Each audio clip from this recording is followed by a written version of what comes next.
হবে প্ল্যান। আমরা জিজ্ঞাসা করতে চাই, কি সেই প্ল্যান?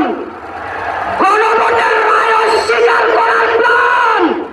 বিশ্ববিদ্যালয়গুলো সন্ত্রাসী কায়দায় হেলমেট দল দ্বারা দখল করার কি প্ল্যান? আমার ভাইয়েরা, বর্তমান সরকার জুলাই সনদ নিয়ে টালবাহানা করছে।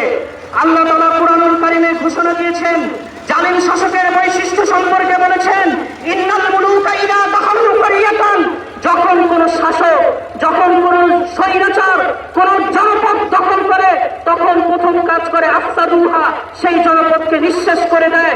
আজকে আমরা বিএনপিকে দেখতে পাচ্ছি